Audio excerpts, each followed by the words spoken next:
Friday I was on vacation, planning a camping trip for the weekend, and I was also taking my son to hockey when I came across the aftermath of a tornado that struck in Gatineau near our house.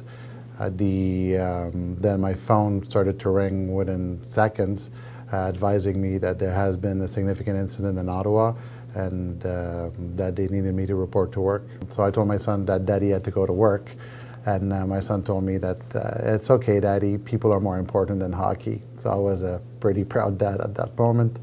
So I returned home, jumped into my uniform, drove up my son, and I headed for a headquarters. As soon as that was organized, I packed up myself at headquarters and headed for Dunrobin. The first thing, driving through the city, I drove through several areas that had no power.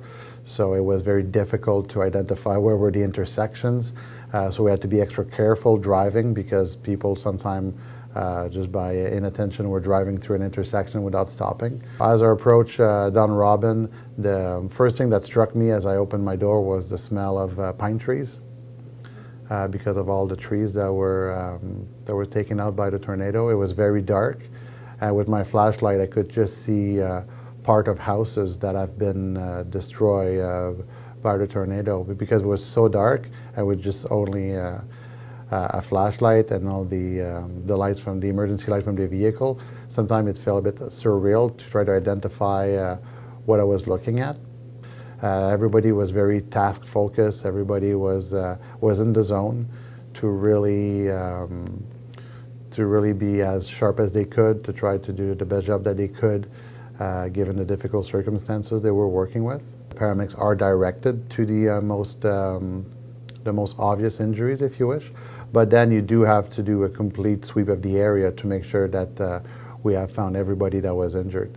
There's also a lot of people that are just walking around looking for their possessions, so we have to make sure that they are not injured, because some of them are hiding some injuries because of the adrenaline, because of the intense stress that they're under. They're just trying to look for their possession, and sometimes they forget that they are injured.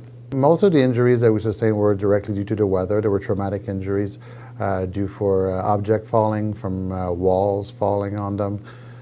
Most of them were only suffered minor injuries, but there has been a few that were very seriously injured. When I got there, I knew there hasn't been any fatalities, and when I saw the damage, I thought we were quite lucky that there were no fatalities because of these severe weather event that we sustained that Friday. The residents of Ottawa proven that they were very resilient. A lot of them jump into action just to help total strangers with injuries or with damaged homes. There has been, I found, like a lot of support from the population, which doesn't go unnoticed from our paramedics. There has been people, off-duty paramedics that were on site when this happened.